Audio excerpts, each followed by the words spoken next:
Well, good evening, everyone. Yeah, sorry, I have to go. Yeah, exactly. Well, good evening, everyone. We're gonna give folks another few minutes to jump on this extraordinary webinar on recycling and composting. And we'll introduce folks in a couple minutes, so please stand by.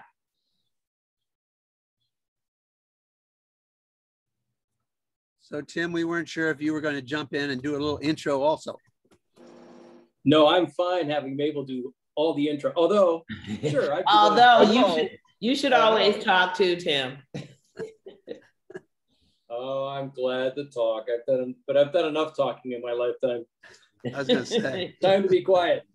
So I'd be glad to.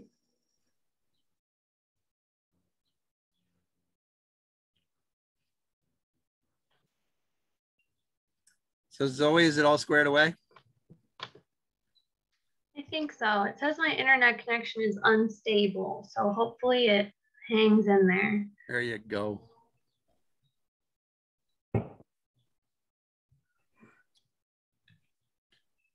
Do you have a cable to your router? No. No. Always have a cable just in case. Do you have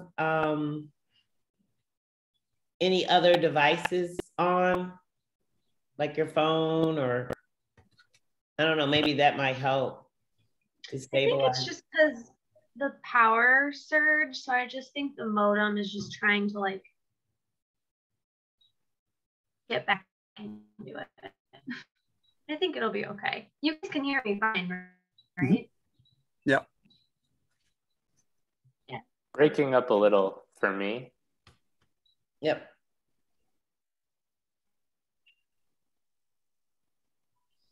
We will give it one more minute and it will be 6:05 and we'll do some introductions and then we'll get started.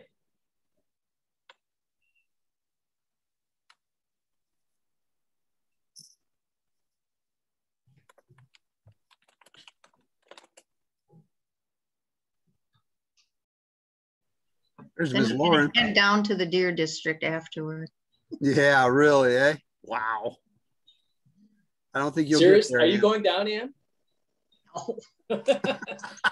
I look at that crowd and I think, where do they go to the bathroom? That's what we were saying. Or which line are you going to be in for an hour? You're right. Oh, mercy. 60,000 people? Yeah. That's a lot of beer cans to recycle, Zoe. Yeah, that's true. Yeah, a lot of it, well, none of it gets recycled. It just all goes in dumpsters. So don't even talk to me about it. It's driving Oh, me crazy. really? Seriously? Mm-hmm. Yeah, it just all goes into one big dumpster to the landfill. And it doesn't go downtown to the recycling thing to sort through? No. Oh, because of the food waste and everything. Oh my God, really? If they put recycling bins out, honestly, people would just put garbage in them anyway. So it would just be a waste. That's sad. I've noticed that about downtown, period, that there's not good recycling receptacles downtown. No. No. Sad. Put it in the ARPA money. Yeah, I know. that's true. People have been talking about the ARPA money. Yep. Yeah. Well, it is 6:05 and good evening, Sherman Park residents and friends. Welcome to our Sherman Park Eco Neighborhood webinar. This is just one of a series of webinars that we've been hosting as Sherman Park has grown into an eco neighborhood. So we welcome you to, again, our recycling and composting webinar. Tonight, let me introduce myself. I always forget to do that. I'm Mabel Lamb. I am the Executive Director of the Sherman Park Community Association. And tonight, our technical support will be provided by Hone Marketing from Ben Barker. So should you have any problems or questions, you can also put those items in the chat and Ben can help to service you if there's any technical difficulties. Tonight we will hear from Zoe Jump from Keep Greater Milwaukee Beautiful. She's the executive director. And we'll also hear from her to discuss recycling.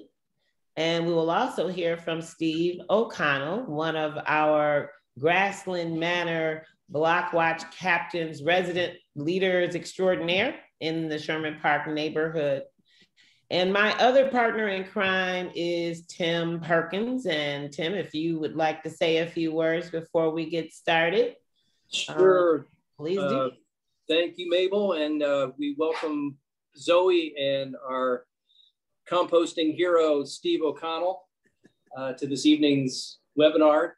Thank you both for being willing to share. And the sharing continues beyond this evening because we have been posting these on the Sherman Park Community Association website, thanks to Mabel and Ben, so people can watch them at later time. There's a lot going on tonight in our beautiful summer evening. So I imagine some people will be watching this at their leisure at other times. But we also want to note that Ann Knadler and Sherry Fuqua, who are two of our Sherman Park Eco Ambassadors, are with us this evening as well. So, Lauren too. and Lauren Poppin. Lauren's down below. Okay, not seeing her on my screen. So welcome to everyone, and thank you for participating in this webinar, and thank you for all the ways that you're helping to green Sherman Park. We keep working at it, so thank you. Thank you, and for those of you, again, this session will be recorded, so it will be placed on our website for later viewing. And with all that said, we will start with Zoe Jump from Keep Greater Milwaukee Beautiful. So Zoe, take it away. Perfect. Thank you, Mabel. I am just going to go ahead and share my screen with you all.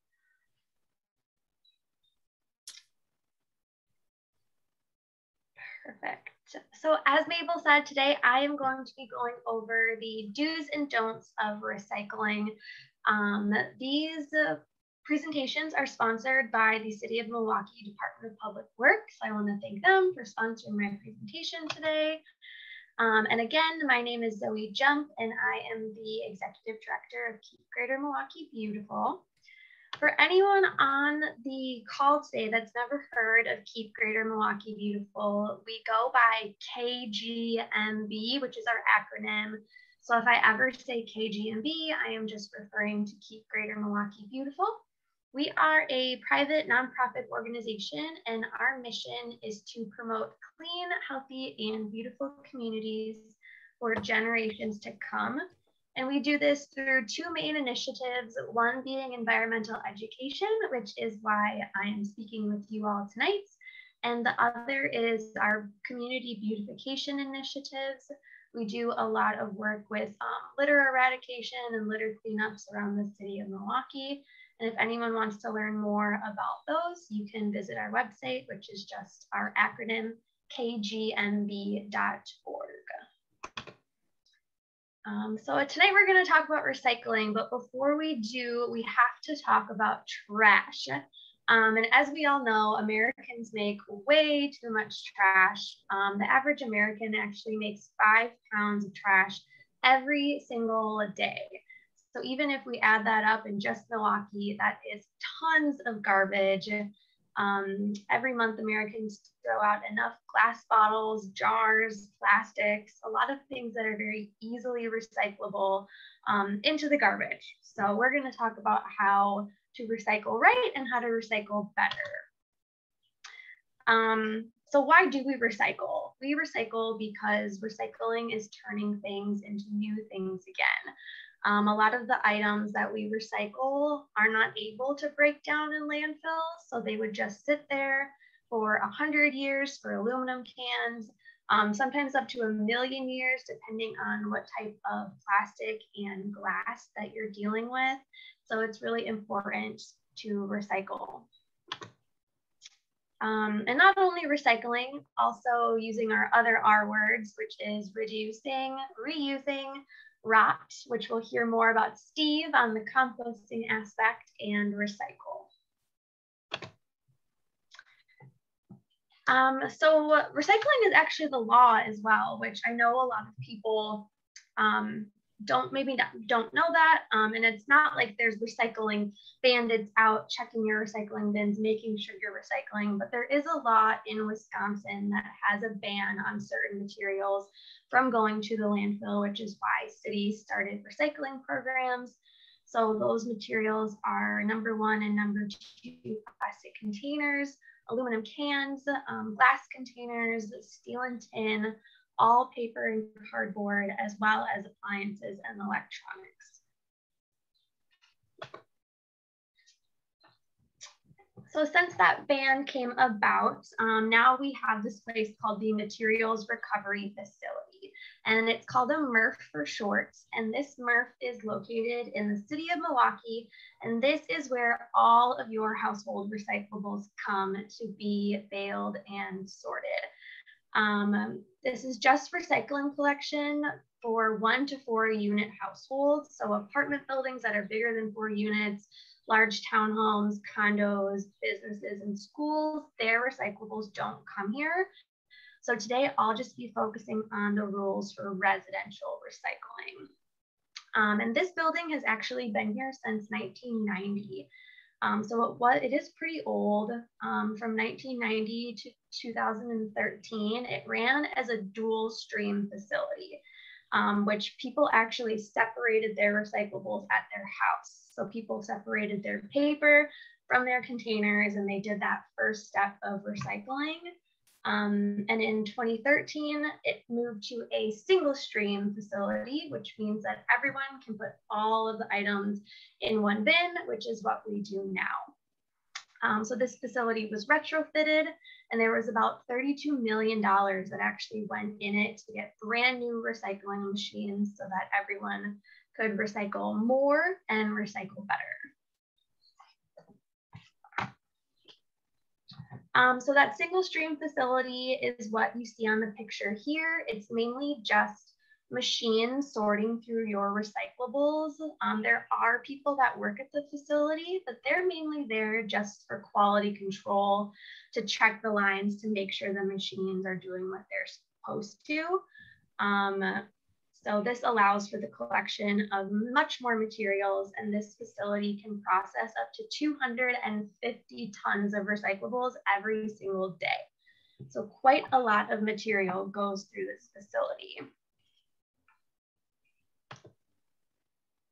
So now we're going to get into our recycling guide, and I just want to reiterate that we are talking about curbside recycling today. So just things you put in your curbside bin. Some of the materials that are not accepted curbside are able to be recycled elsewhere. So things like plastic bags, which can't go in your curbside bin, but you can recycle them at grocery stores, things like that. So just keep in mind, we're just doing curbside only today. This guide up on the screen is right off of the City of Milwaukee website. And if you want to print this out, you can. You can stick it to your recycling bin, stick it to your refrigerator, just anywhere. So it's a really easy reminder of what you can and can't put in your bin. So we are going to start with paper. Paper is one of those 4 main materials. And most paper is accepted curbside as long as it is clean and dry. So we don't want any wet or greasy or food spoiled paper. We don't want any tissues or dirty paper towels. Any box that belongs in the freezer is not recyclable. So ice cream containers, those are sprayed with such a heavy plastic overspray that they're not able to collect that paper underneath it. So nothing meant for the freezer. Any sort of container that has like a fiber bottom, a metal top, like Pillsbury crescent roll containers, those are not recyclable, as well as pizza boxes or carry-out food boxes. If you are someone who doesn't like greasy pizza and somehow there's no grease in your pizza box, then you can recycle it. But if you're getting good pizza, then there's going to be grease on the box. Paper that is accepted, though, is newspapers, magazines. The glossy kind of magazine is perfectly okay. Anything you get in the mail, junk mail, even things that have the clear tabs, you don't have to remove those. You can just keep those right on your mail. Phone books, all white or colored paper. And if there is a few staples or tape in small amounts, that's fine. Cardboard, just try and flatten those large boxes. Paper grocery bags, and lastly, shredded paper, as long as it is contained in something. So we just ask that you put your shredded paper into a paper bag, so the whole thing can just get recycled altogether. Moving on to cartons, basically all shelf-stable or refrigerated food and beverage cartons are accepted curbside. Again, just no cartons that are made for the freezer. And just make sure these are nice and empty and rinse out, especially if it's like half and half or milk. Just give it a quick rinse so that there's no food residue in it.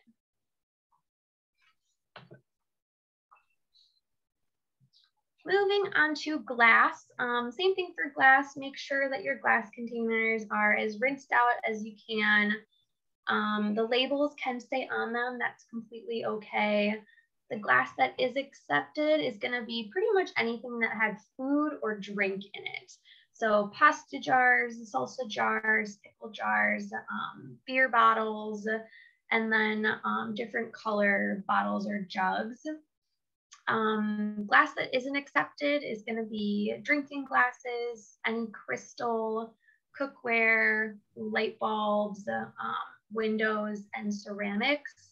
Most of the materials that aren't accepted use ingredients during the manufacturing process that are considered contaminants in the curbside glass recycling process. So just anything that you would put food and drink in, and try not to smash your glass. Try and keep it together. Moving on to metal, accepted would be aluminum containers. So even foils and pans that are clean can go in your curbside bin. Tin cans, pots and pans, steel cans, and they also accept empty aerosol cans as long as there wasn't any hazardous material in them. So think like a hairspray aerosol can, that can go in if it's empty.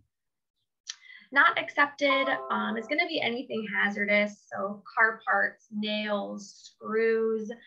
There's a really big problem with scrap metal. A lot of people like to put that in their recycling bin, but it should not go there.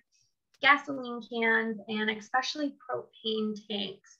There is a person at the recycling facility and their only job is to remove propane tanks off the line, and they fill up a 96-gallon recycling bin of recycled propane tanks every single day. So tell your friends not to put propane tanks in your recycling bin. It just causes trouble for the MRF. They can start fires. They're really hazardous. So no propane tanks. And then plastic, which has the most rules surrounding it, because every plastic has a number, which is 1 through 7. So every plastic container has a little triangle on the bottom of it or the side, and that number refers to what the plastic is made of. So of those 7 types of plastics, only 3 of them are currently being accepted curbside, and these are your 1s, your 2s, and your 5s. Number 1 plastics are the basic plastics that you probably see every single day. Soda bottles, water bottles, those plastics are really easy to recycle. Number 2s are milk jugs, laundry detergent bottles, and shampoo bottles. We can also accept bulky number 2 plastics. So cat litter containers and 5-gallon buckets are okay as well. And then number 5, 2 examples are pill bottles and yogurt containers.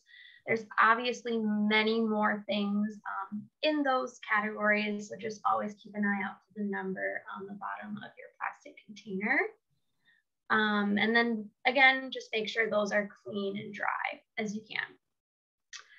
Plastics that aren't accepted, those are going to be 3s, 4s, 6s, and 7s, as well as plastic film. All of that slippery plastic film, so plastic bags, the casing around 24 water bottle packs, bread bags, dry cleaning bags, frozen food bags. All of those bags cannot be accepted curbside, but those can be taken to your local grocery store to be recycled that way. Other plastics, styrofoam is a no-no.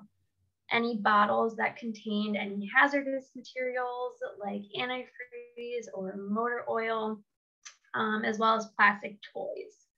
So definitely a lot of rules for plastics, and I will answer all of your questions at the end of this. So if anyone has any questions, you can just continue to pop those into the chat box.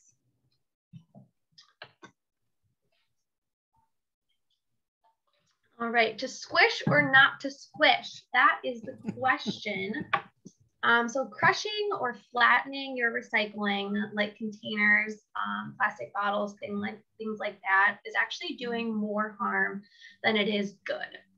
You definitely can crush your cardboard, because that is actually the first material to be removed from the sorting line, but please don't crush containers. There are these rotating rubber discs that move and move and move, and they kind of waft all of those 3D materials over the top, and then the 2D materials come down through the discs. So they want all of the paper to come down and all of the containers to waft over top. I do have a video. I hope it'll play for you guys. So as you can see, all of the containers are bouncing and the paper's falling through. So when we squish plastic containers, they fall through with the paper, and we don't want that. So when that happens, this is gonna be a paper bale, and you can definitely see some squished milk jugs that got mixed in with that paper bale. And the buyers that buy this material, they really want as high grade of material as they can, so the buyers don't want milk jugs mixed in with the paper they buy. So no squishing of containers. The next big no-no is going to be tanglers. Tanglers refer to any cords or other long items that can wrap around those discs, which cause them to get really clogged up and shut down. You can see from the photo, those are just plastic bags wrapped around the recycling equipment. Right now, the facility is being shut down once a day, so workers can crawl inside and physically remove all of those plastic bags from the discs. It's not just plastic bags, sometimes it's holiday lights. We get a lot of garden hoses in the summer, even extension cords. So any long tangly things do not go in the recycling bin.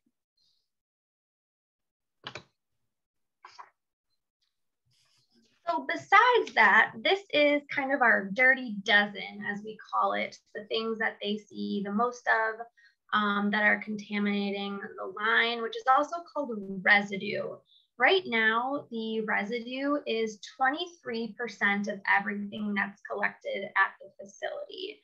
So 23% of the day at the facility is spent taking things out that don't belong. There we go. So those are going to be batteries, propane cylinders or tanks, tanglers, any electronics, diapers. We see so many diapers, any sort of food waste or yard waste, medical waste, so needles, prescriptions, no tires, no wood, no hazardous waste, and then again, no plastic film. So this is the big no-no list. So since the facility doesn't want your plastic film, what else can you do with it? Fortunately, there are a lot of great plastic film recycling programs. There's a really great website called plasticfilmrecycling.org, and you can just enter in your zip code and it'll show you all of the locations close to you that accept plastic film. So if you're looking for a drop-off site, definitely give that website a look so you can find a place to bring all of your plastic wrap. And KGMB does have a collection point at our office as well. So if you want to bring me your plastic film, you can do. So just a few general guidelines. All recyclable items should be commingling in your bin. So they should be loose in your bin. You don't want to be putting your recyclables into any sort of bag, whether it's a clear plastic bag, a black plastic bag, or a blue plastic bag. Any plastic bag full of recyclables that ends up on the recycling line will not be opened. It will just be sent straight to the landfill. So you definitely want to make sure everything is just loose in your recycling bin. All materials should be clean and dry. As far as caps go, we say keep like caps with like. So a plastic water bottle, you can keep that plastic cap on it, but if you had a glass salsa jar and it had a metal top, you don't want to keep those together. You want to separate those so that they can each go to their own line. Paper labels are okay to be left on. You don't have to mess around taking those out. And then the last one, which I still grapple with to this day, is when in doubt, throw it out. If you don't know if something's recyclable, chances are it's probably not. We call it wish cycling. So if you ever have any doubt, just throw it in the trash. Okay, how am I doing on time here? Pretty good. Mm-hmm. Yeah, okay. Okay, perfect. So what happens to your recyclables once they leave the MRF? All the MRF does is sorts and bales your things. So none of the actual recycling process takes place at the facility in Milwaukee. But we are very, very fortunate here in the Midwest to have local buyers. So I know there's a lot of speculation going around right now about recyclables being taken to China and getting thrown away, or recyclables being burned. None of the material from this MRF has that problem. So paper, all the paper is sent to the Wisconsin Fox Valley paper mills, and it is just recycled into new paper. So greeting cards, junk mail, computer paper, and that all stays pretty local. Plastic stays very local as well. Our #1 plastics are typically sent to companies here in Wisconsin that just grind them up and they turn them into new plastic material. Water bottles are turned into new water bottles. They can either be turned into carpeting, even clothing. So there is a really good market for plastic right now. A lot of companies actually want recycled plastic because they want to put it on their products saying that it's made out of recycled material. So the market for plastic is really high right now. #2 is the same. Those can be recycled into patio furniture, agricultural drainage pipes, and other food and beverage containers. And then 5s are also just kind of melted down and turned into the same things. Metal, again, it also stays pretty local. This goes down to Anheuser-Busch in St. Louis. And this processing factory can get these aluminum cans melted down and put back on store shelves in 6 weeks. So they are pros at the recycling process. It just goes straight back to the store shelves.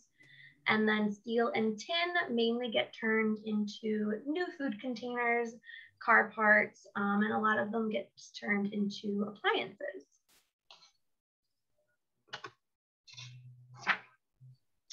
Glass also stays here in Wisconsin. It goes to Delavan, Wisconsin to be sorted by color, and then it gets turned into bottles. All of the breweries here in Milwaukee love getting that recycled glass. So again, it just stays very local, which is great for our recycling. And then lastly, why do we recycle? So besides turning things into something new again, recycling saves energy, it conserves resources, and it prevents a lot of pollution. 1 ton of recycled paper saves 7,000 gallons of water, 17 mature trees, and enough energy to heat your home for about 4 months. And the recycling center here in Milwaukee bales 100 tons of recycled paper a day. It's their biggest thing. So if you multiply those numbers by 100, recycling really adds up, which is really cool to think about. Another one for glass, recycling 1 glass bottle saves enough energy to light a light bulb for 4 hours. And then plastic, it only takes 19 recycled plastic bottles to make a extra large t-shirt made out of recycled plastic. Not only does recycling save energy, it also supports jobs here in Wisconsin. Recycling supports 97,000 jobs, which is great. This is on both the supply and the demand side of the recycling industry. It also saves money. Recycling is a lot cheaper than landfilling materials, and it's good for the economy. Each year, recycling just in the city of Milwaukee puts about $1.5 million into the general fund, which helps pays for city services that benefit everyone. So it not only benefits the planet, but it benefits everyone. As far as other resources, if you guys want to dive into more information, I did throw the City of Milwaukee recycling guidelines on here. They have an A to Z recycling directory that says if it can be recycled or not. So that's been really helpful. I put the Keep Greater Milwaukee Beautiful website on here. There's also a website called Earth 911, which has that same sort of search tool. If you want to know more about household hazardous waste collection, the Milwaukee Metropolitan Sewage District has a great website on what you can do with those hazardous materials like paint and antifreeze. And then e-cycling is also something that it's really good to research. The DNR website has a great website on e-cycling. So all the recycling resources you could ever need. All right, so I know I just threw a ton of information at you guys. So I am going to look at the chat here and see what we have.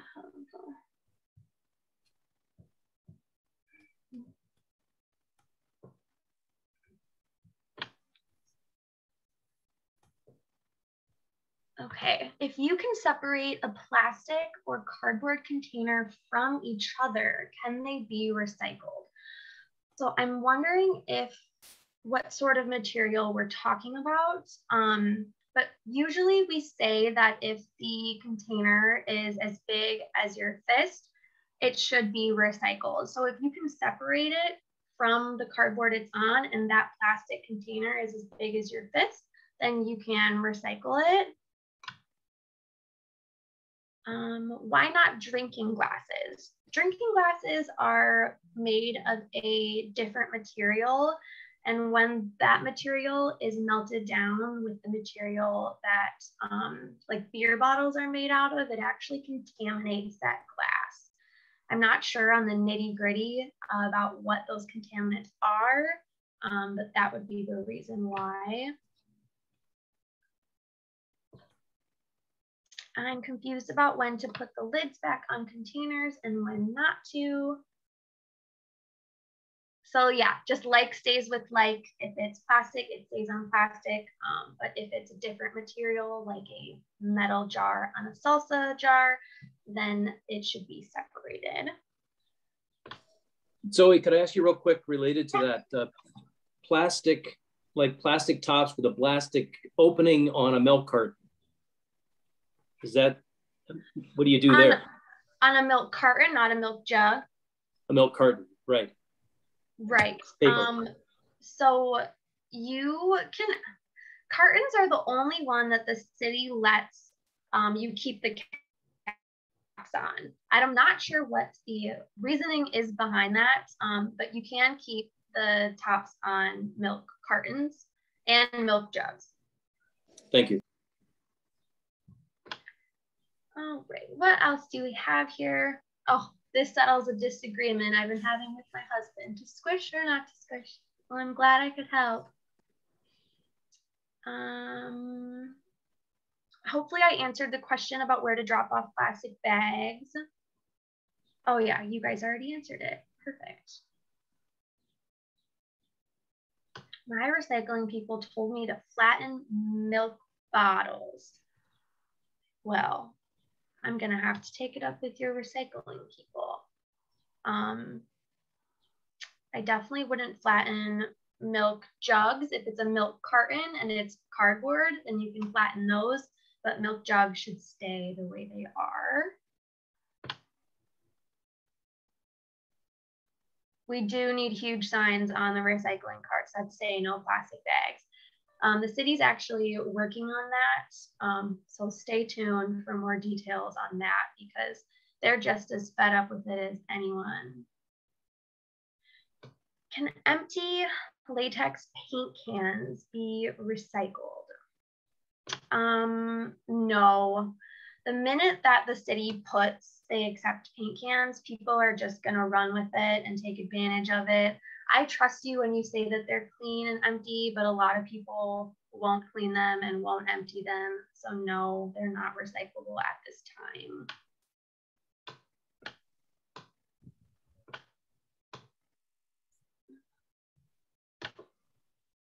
I think I answered them all. Did anyone else have any other questions for me? Zoe, there was one there that asked where they could get the small blue recycle containers. Just like the blue bins? I don't know. We have 150 the small ones at our office, not like the large 96-gallon carts, but the small ones. So if anyone wants one, you can just come pick one up from my office whenever you want. Thank you. And your office, Zoe? Our office is located in the Menominee Valley. We're at 1313 West Mount Vernon Avenue. Right next to the MERT. Yep. Yeah, right next to the MERT. So Zoe, our Recycle for Good, you can't really see it, I guess. It's magnet lists fours as being available. Those Recyclable. must be old. When did you get that, Tim? Probably in the last century. Yeah. I don't know. It was 1s, 2s, 4s, and 5s for the longest time. I had a song made up about it for kindergartners. I always did the 1s, 2s, 4s, and 5s. But just last year, when the new recycling guidelines went out, they did eliminate number 4s from the list. It all has to do with the market of plastics. Honestly, there were no buyers for the number 4 plastics, and that could change. They could add 4s again in the future. But right now it's just 1s, 2s, and 5s. Bonnie just crossed it off. Thank you, Bonnie. And I've just noticed, or didn't just notice, but I've noticed that sometimes the cover on a plastic container is not the same number as the container. Yeah. So you can't just assume they're the same. I know. And, yeah. It's and tough. I also, can you speak to the recycling being picked up every other week now? How long will that last? It lasts until the first snow. Oh. It's hard. Will it continue next year? Yep. After the snows? Oh. It'll be spring to fall every year. They just don't run it in the winter. Just with plowing the alleys, most of the recycling trucks get taken out and get turned into snow plows. So there just aren't enough workers to do that much recycling in the winter. but I'm glad they made the change. It's about time, right? Yes, it is. It is.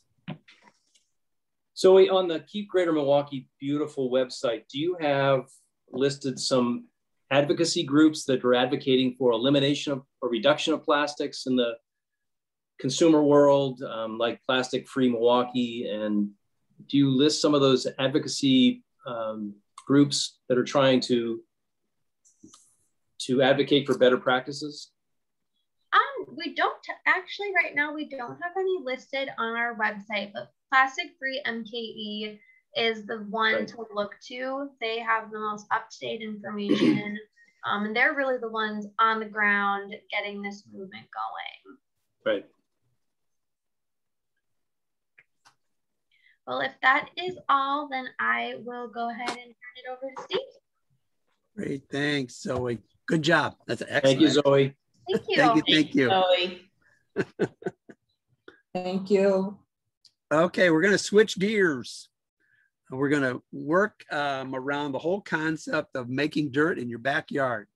And so the concept here is basically how to greens and browns. And we're going to talk about greens and browns the whole evening, and mixing and matching and stirring and watering. Those are going to be your basic concepts. So, okay, Ben.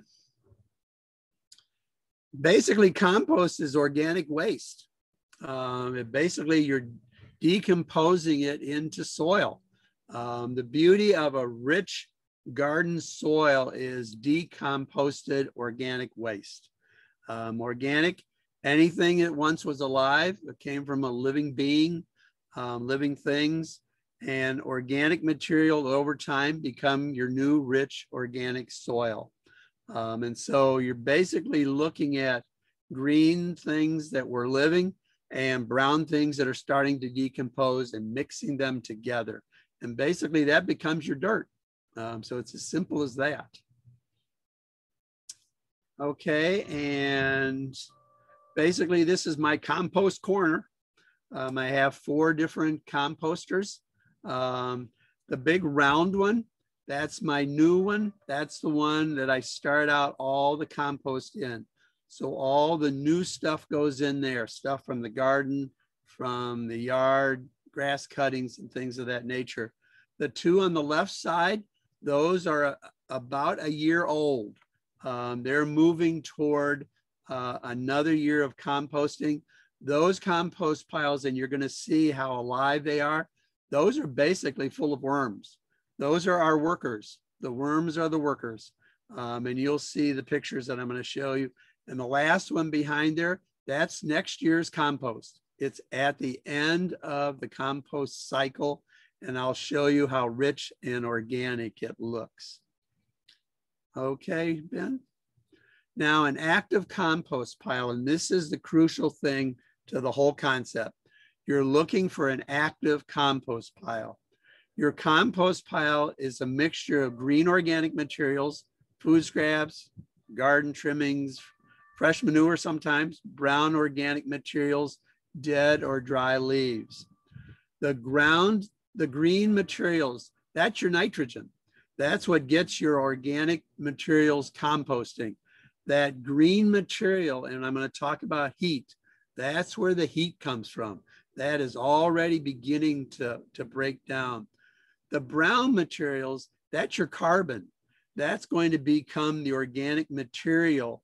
It's already broken down. And so the nitrogen and the carbon together. And that's what I'm talking about where I mentioned cooking your compost. You have to have heat in your compost pile. And a lot of people kind of panic. Well, it's all of a sudden it's hot. That heat breaks down the microbes that are not good for your organic soil. And it's, even in the fall, if you got an active compost pile, you look out there in the morning, you're going to see the thing steaming. There's steam actually coming out of there. And you know that that process is working when you see that heat.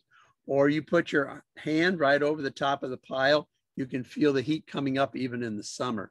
That's the key, heat. Now, the second key is your worms. Those are your workhorses. You need the worms in that organic pile, and they're basically breaking down the material. They're eating through the pile, literally, day in and day out. And they're the ones that are really breaking down the pile for you. Now, a huge, huge caution. Do not put anything in there, grass, leaves, yard materials that have been treated with a weed killer. Right away, that's the end of your compost. You cannot have a weed killer in your compost pile. Avoid that. Even neighbors, when they're wafting over onto your pile, when they're spraying their yard, ask them not to spray toward your compost pile. Weed killers, no good at all for your compost pile. Now, another very, very important thing.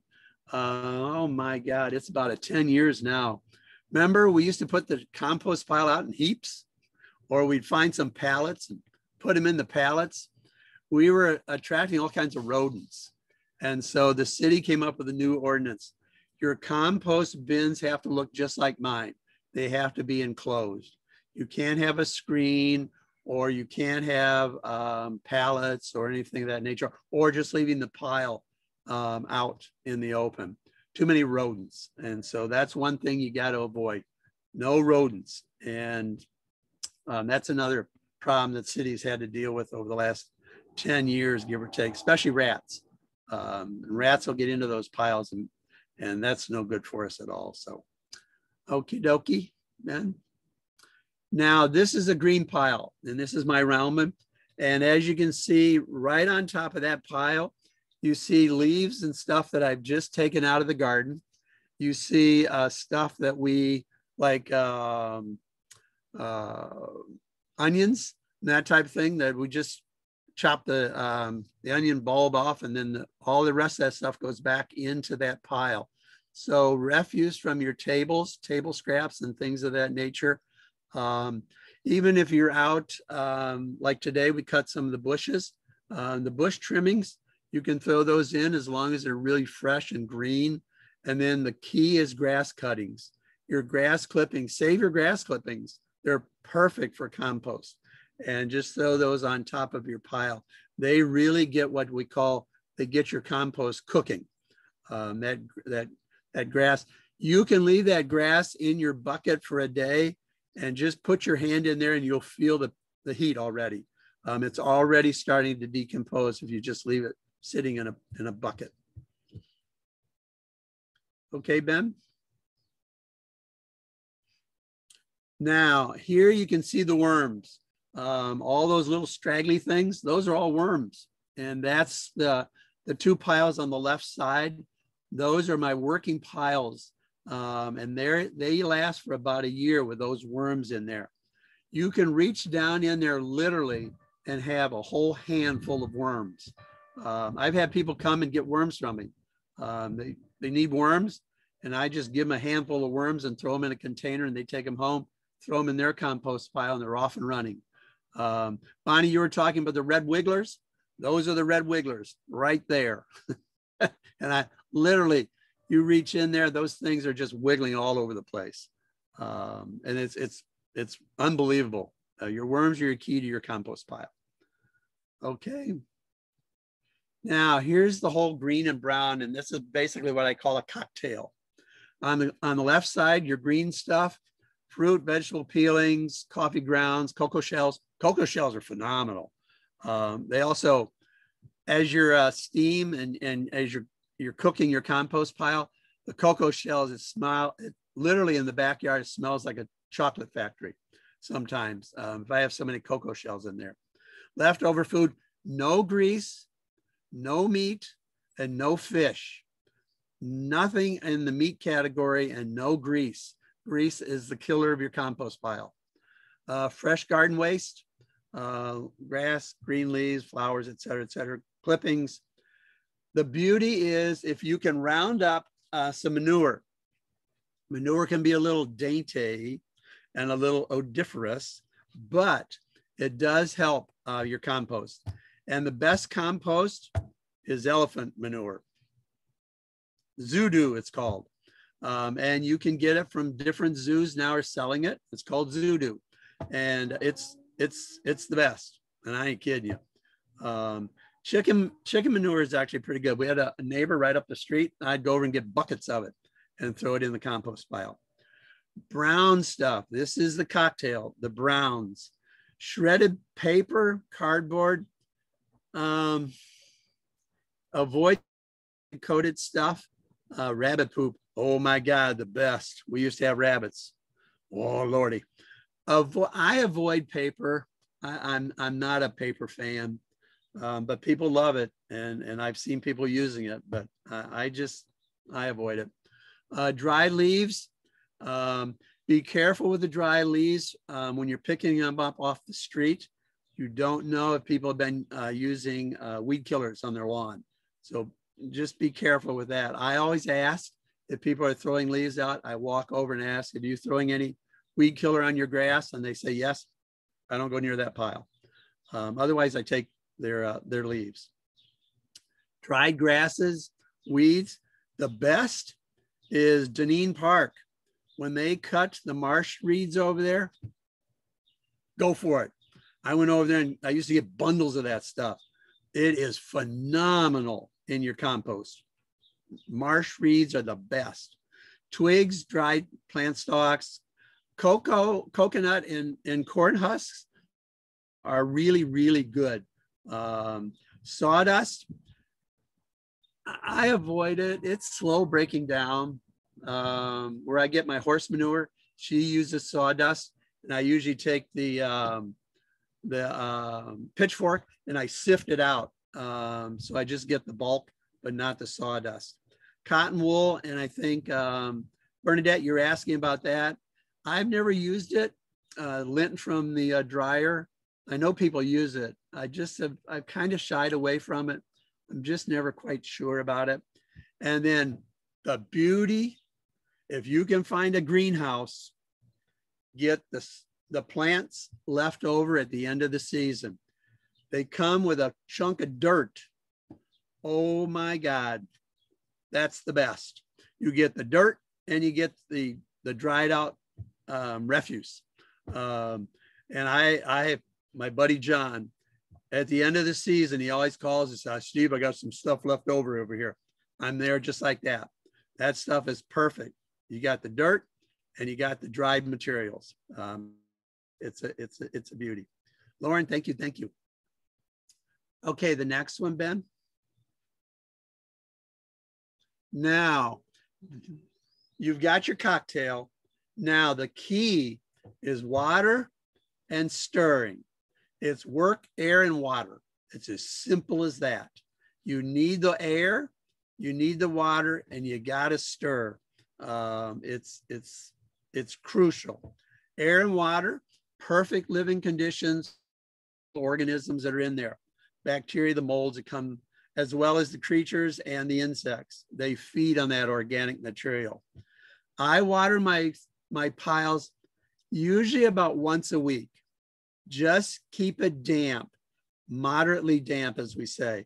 If it's too wet, it's going to slow down on you. You got to keep it moving, as I say. The next important step, constantly stirring the pile. And if you noticed in the picture, the pitchfork is right there. I keep the pitchfork right next to the bins. That reminds me to stir up the piles. Stir it on a regular basis. The air, that turnover of the air in there really heats up the pile. Now I have a big pile out where I used to have my country garden, and I have a huge plastic pipe with air holes drilled through the pipe. And out there, I don't have to keep it in a container like in the city. And so that pipe is right down the middle of that huge pile out there. That pile can be as high as can be 5-6 feet high. And that pipe down through there allows that pile to aerate. So it's very, very important. It breathes through that pile. The warm, hot pile. This is the thing. It breaks down pathogenic bacteria, any fungi that you might get in there, any protozoas and jumping worms. Jumping worms don't seem to like the heat, and they pretty much scurry out of your pile. Jumping worms are the death of your little red wigglers, and you've got to keep the jumping worms out of there. They're nasty. And then parasites, the weed seeds and things of that nature, you need to have those killed off. And so that warm, hot pile is the key to the thing. Now, a good, rich pile takes about 2 years. As I noticed, as I mentioned when we started, the green pile and then the 2 on the left side, those are about a year old. And then that last one is the last year. It takes me about 2 years for a good compost pile to come to the fruition. The key to a compost pile is when there are no worms in there, you've got dirt. The worms are done. Their work is up and they've moved on.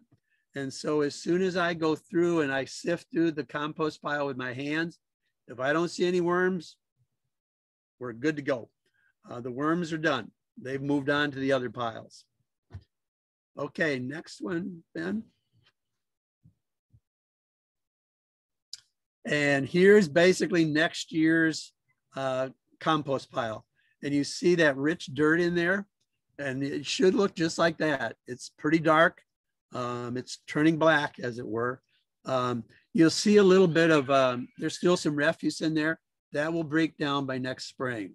And if you get to that point, and I've done it myself, you can buy just heavy grate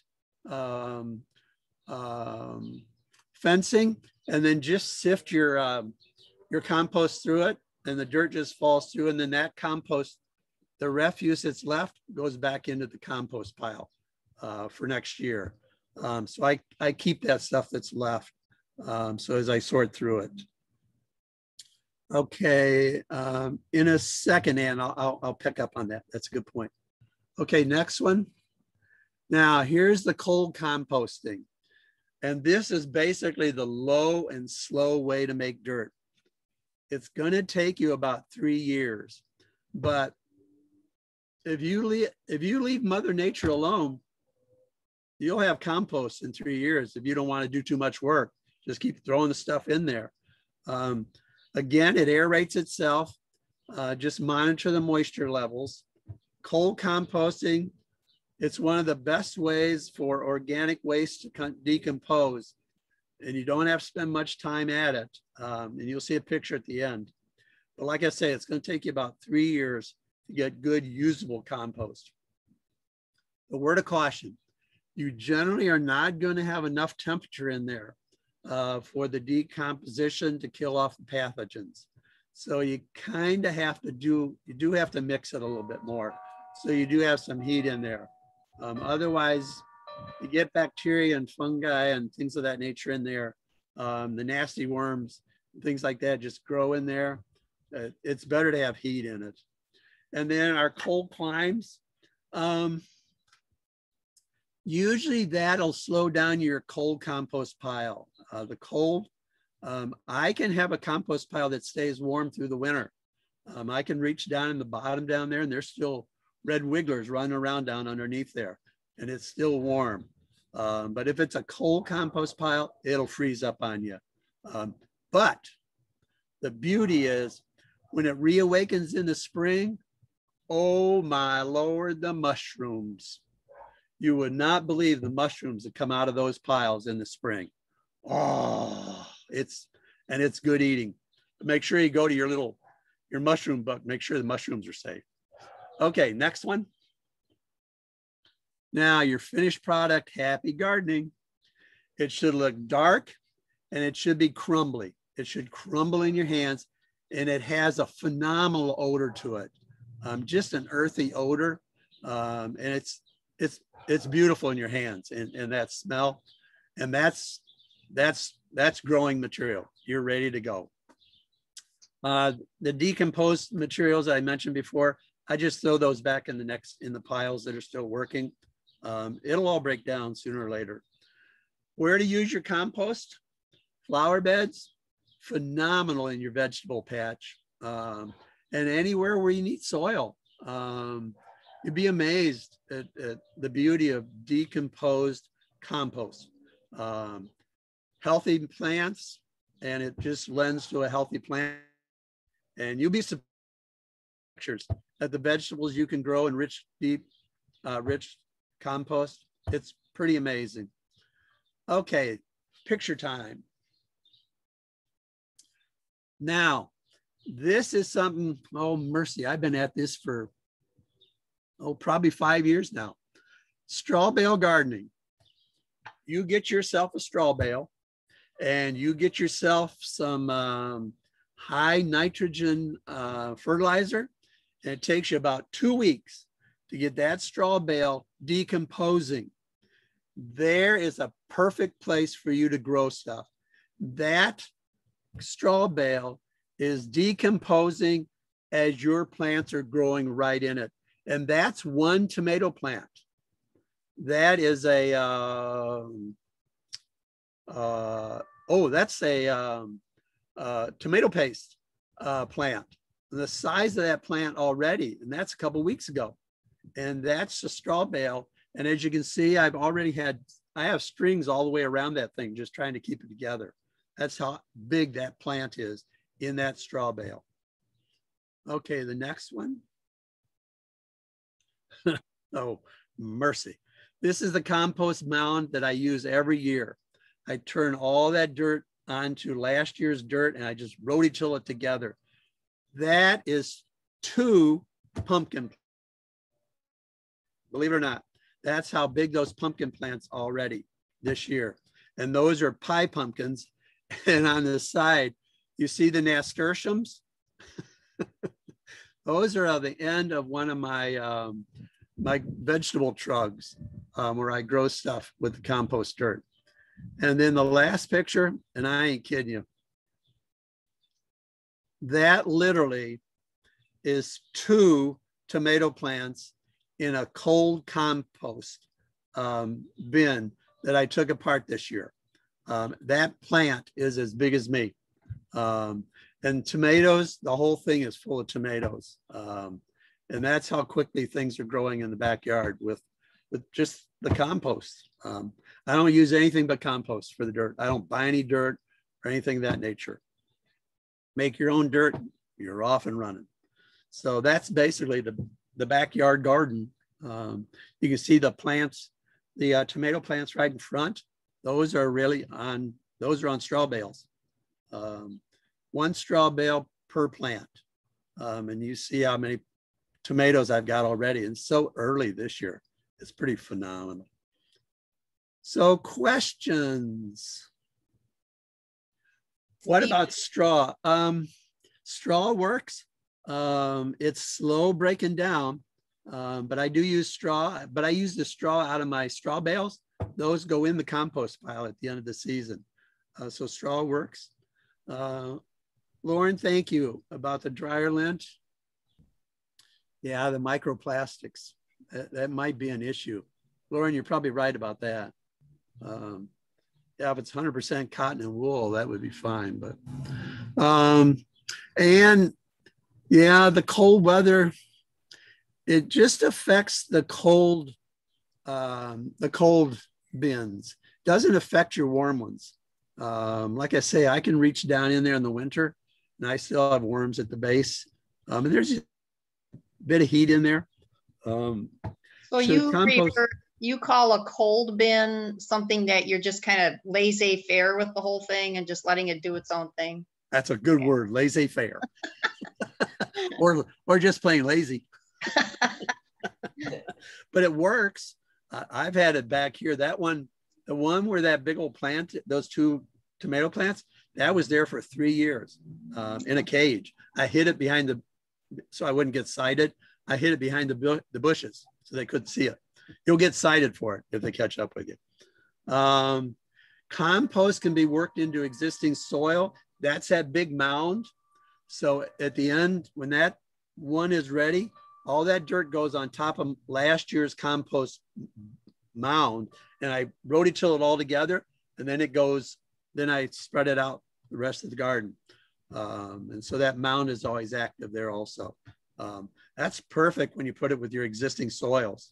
And it breaks down clay. It's amazing. We have such heavy clay in Milwaukee. You don't have that with your compost. It is amazing. You will not have any clay in your soil once you start using compost with it. It works out perfect. It breaks down the clay, actually. It's good stuff. Sherry, do you use compost much over by you guys?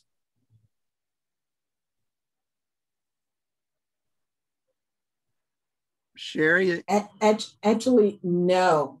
No? And this is actually, I'm taking a lot of notes. And I had started and I was all wrong with everything that I was doing. So actually I have it in like a tin garbage pail. Oh no. I'm seeing like mold come on. Yeah. Yeah, because oh, Sherry, very important. Don't use metal because metal don't breathe. It needs to breathe. Metal, that moisture stays in there, and there's where the mold comes from. Oh, Sherry, good point. Don't use anything with metal. And the metal, you get that metally back to access in there. Oh, Sherry, that's a good point. I didn't even think of that. I forgot to even mention that. So related to that, Steve, where do you get your plastic compost bins? Good question. Keep Greater Milwaukee beautiful. There you go. Okay. Another little. Zoe, that's free advertising. We're actually not in the business of selling compost bins anymore. We do run an annual compost bin sale every spring. So keep an eye out. We have an order form that goes live in February, March. And then pickup day is just all on one day as opposed to just having all the inventory every single day of the year. Yeah, two of those are from you guys. And then the MMSD, I was giving one away on Sunday. Actually, it's still in the garage. We're having a raffle. So they're doing it, and they actually will install it for you. Different than this guy. The new ones are not as antiquated as this baby. But same 50 gallons of water, that type of thing. I only use, that's another thing. I only use water from here. I do not use chlorinated water on the compost, the bins. It all comes out of the God's water. Don't use that chlorinated water. It's not the best thing for your compost. I use rainwater. And if it's raining, just open up the bin and let it saturate it and then close it up for 2 weeks. You got enough water in there after a good rain. Or I just leave my 5-gallon buckets on top of the bins. And as the water goes in there, then I just pour it into the bins. But no chlorinated water, not good for compost. Steve, I have a question. This is Mabel. Yeah, Mabel. I wanted to know if you could explain the process of growing plants in straw bales. How do you do that? Do you have to dig it out, or what happens? How do you do that? You just literally, it takes you about 2 weeks to about 15, 16 days, something like that. Every other day, you put I use blood meal. I only use organic fertilizer on the top of the bale, and then 2 gallons of water a day, every other day. Blood meal, 2 gallons of water. And you'll be amazed in 4 days. Don't let Ms. Ann hear this. I take the meat thermometer, I stick it in there, and I watch the temperature. That temperature has got to get to about 140. And then and about a week later, it's settled down, and you go to the West Dallas Farmers Market, you get your little plant, literally take your fingers, stick it in and close it. And you literally have dirt underneath there already, and you're off and running. It's as simple as that. Now, you want to do beans or something in this straw bale, you have to use a little bit of dirt because the beans seeds need dirt to get started. but not plants. Plants that I grow in the basement, they go right into the straw bale also, without a problem at all. Straw bales, phenomenal. And the guy's a disciple. I ain't kidding you. He's unbelievable. When you hear him on Garden Talk on Friday afternoon on public radio, Friday morning, he's got parking lots full of straw bales in central cities. He's got schools growing, you name it, they're growing it for their own little markets, all in straw bales. And at the end of the season, closes them all up, shreds them all up, goes to a compost pile, and then he has fresh compost that next spring, and then he's got his straw bales he starts with. But he's primo, and he's so good at it. And these families and these kids, they're just completely flabbergasted. Things grow on asphalt, just straw bales. It's pretty cool. And he's the apostle of straw bales, and he's all around the world. He's got areas where it's completely arid, and he's got these farmers in these areas all around the world that are convinced to use the straw bales, and they go to the local river, and that's where they bring their water, to the straw bales, and then they're off and going. He's online. You should see some of his films about these third world nations where he's growing everything. And then of course, Central City, he's got these parking lots full of straw bales. Pretty phenomenal. Wow. Well, thank you for that information. Steve, I had one more question about, I had always heard that there's a certain ratio of green to brown. Like if I throw a bunch of kitchen food scraps in there, I'm supposed to also throw a certain amount of brown. Yeah, but at this time of the year, green. Okay. You hit the fall, then you start mixing. Okay. You know, it's supposedly 50-50, but you'll come and look at mine and it's mostly green. But then the raspberries, before too long, well, got nice fresh new ones, but the stalks and the old ones, like they're all going to be cut up and thrown into the compost. So there are times during the year you get some brown that you can throw in there. And Steve, where else can you get the worms? Where can we get the worms? When you say that we have to have the worms, where can we get the worms? The red worms you can get online, or people like me. Okay. Just get your handful of worms. You're off and running. Okay. Mark down the street. Steve, I want to start a compost pile. I said, you got a composter? Yep, got a composter. Got it over at Lowe's. He says, you got some worms? I said, come on. He's just like, I dug a hole and he's like, damn, all those worms? I said, yep, those are all worms. I just reach in there. I said, reach in there. So he pulls out a corn cob. I ain't kidding you. It was completely covered with worms. So literally down the alley he went with his corn cob. And he's been going since. It's amazing. He always teases me. Yep, the worms are still in there. So yeah, it's pretty simple. Anyone who's got a compost pile has got worms. Okay. And they're free. Price is right. Okay. And I think but you can buy them online. Yeah, and someone mentioned a bait shop too. Yeah, bait shop. But be careful, because every once in a while there's a jumping worm in there. The jumping worms are these long guys, and they have a little ring around the body of the worm. And they are, Ann found one the other day underneath the rain barrel here, and holy smokes, he was a critter. He was just going nuts, and we cut him up and he was still going. That damn thing. They're nasty. You do not. And the unfortunate thing is, Mark, with his compost pile, he bought some plants from Menards.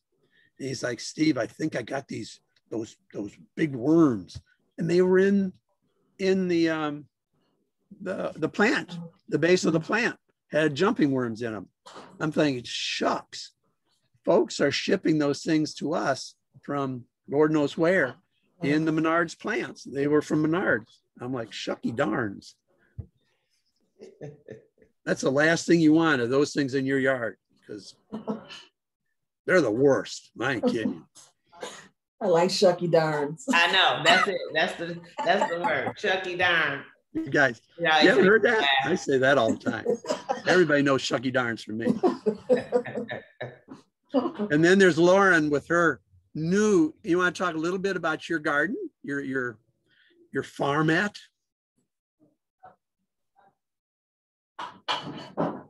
Today I picked up my CSA share, which had a lot of stuff. We got carrots and beets and turnips and kale and dill and mixed greens, and so it's getting to be a lot more colorful box. But I am the on-site preserver, which means that I came home. Oh wow! Oh, Brilliant garlic scapes. So that's my night. That's great, Lauren. awesome. Are there any other questions, comments? Well, I have a question. I actually planted some garlic, and it is giving me, I had a couple of bulbs that I had, and all of them died but one. And I don't know what I'm doing wrong. What is it, a something special that you need to do with garlic? Please tell me. Sherry, you have to plant that in the fall. Yes. Like October. Oh. Yep, that's exactly it. And then it gets itself ready, and then in the spring starts coming up, and you harvest it around mid-July. Yeah, that's It'll exactly grow, it. and it'll have one of these on top of it. Yeah. And when these come up, you got to cut them off because you want all the energy to go down in the ground into the bulb. And after about 3 weeks after you cut these off, they're ready to harvest. Yeah, that's it. What? Okay. Oh, okay. The other thing, Sherry, is timing. They do not like clay. Garlic is not a fan of clay. So you need good, rich composted dirt because they're expanding in the soil over the winter. And you're right, it's got to go through the winter. And it's so important not to have that clump of clay around it because they just won't expand very well. You get a stunted garlic head. Are they perennials also? No, come back. Steve says yes, Ann says no. Garlic? I what Lauren is showing, I dig them all up. So oh no, I keep a couple in, and then I take the seeds that Lauren is showing and I sprinkle those along, and then they're off and running once fall. And you've got literally new plants for through the winter and into the spring. Okay. Thank you. I was wondering what was happening. You're welcome. All right. It's fun to garden, trust me. Yeah. And it's fun to eat out of your backyard. Right. And you've been over to see our mess. Absolutely. Right. I agree. Okay. All right. So any other questions, comments, thoughts? Mabel, we might want to tell people that Lauren is going to be doing a webinar in September. Yes. Right. Lauren, you want to share a little bit about your upcoming September webinar? I will be trying to do a webinar on canning, wild canning. I am going to have to practice to see how well timing-wise that works and what I have to set up in the magic kitchen where you pull out of this and then it's the next step without waiting 30 minutes. Yeah. So based on timing, my guess is that it will be something tomato related, but nature decides. Okay. That's awesome. Yeah, it's true. And we will certainly keep you all up to date, and we'll send out an email with the upcoming webinar. Do we have anything for August? Yes, we're doing something on water. Oh, that's right. Okay. So water will be the next webinar. So stay posted, keep up with your emails. We'll make sure we send information out on the topic and who's presenting. So just stay tuned for that. I do want to let you all know that on August 14th, from 12 until 3, Sherman Park Community Association will also host a back to school event with backpack giveaway. And we hope you all will join us. If there are young people, kids, youth, please send them to the park on the 14th between 12 and 3 p.m. As is a Saturday. And we'll send out invitations for that as well. And August 8th. Oh yeah, I forgot. August 8th is Shakespeare in the Park. So please join us. We will be at 53rd Street School Playfield at 4 p.m. The show lasts about an hour and 15 minutes. But we are really excited to be co-hosting this event with the Optimist Theater. I think the flyer is just about ready, and we promise to get that out to everyone. Please come out. It's going to be fun, family-filled event at the 53rd Street Playfield, 53rd Street School Playfield, and that will be again on Sunday, August 8th at 4 p.m. Mabel, is that near St. Joe's Hospital? Is that where that school is? It's 51st and Keith. Keith. Yeah, 51st and Keith. Yeah, basically. 53rd and Keith. Yeah, 53rd. Yeah, between 53rd and 51st. Yeah. Yeah. Okay. It's near Lauren and Steve. Yeah, really. That's right. Lauren, I love that stove. Isn't that cool? Right. Absolutely. And for those who are gathered, another thing we might say is if you have any ideas for webinars that would relate to our environmental initiative in Sherman Park, please pass them on to Mabel and SPCA. Mm-hmm. We're looking forward to doing more in the future. Yep. And can I ask one quick question that might be a sidebar, but Steve, you know, they always say put mulch down to keep the moisture in on your garden during dry times. But every time I use straw, those little seeds are in there and I get these weeds. How do you get, what's mulch? What's a good mulch? That's the problem with straw, because you always have the seeds in there. Light vinegar and water, and that will kill off those seeds.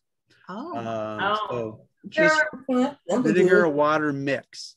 There are also some places that sell a leaf mulch compost. Yeah. That's currently what I have covering my whole yard. Yeah. To seed it with clover, but it's a leaf-based compost. Yeah. Yeah, you got to purchase that though. So. Yeah, you do have. I mean, yeah. Hopefully, some of us are cheap. So yeah, and that works. Just some vinegar, light vinegar, water, and just prepare it ahead of time, and then okay. Yeah, because I just keep pulling them out. They die. But yeah, it's a pain in the butt. Excuse me, it's a pain. It's a pain in the gosh darn. In the gosh darn. I like that. That's it. That's it. We had a couple of comments for potential webinars. So there's energy efficiency, winterization. Oh yeah. And then use newspaper and put your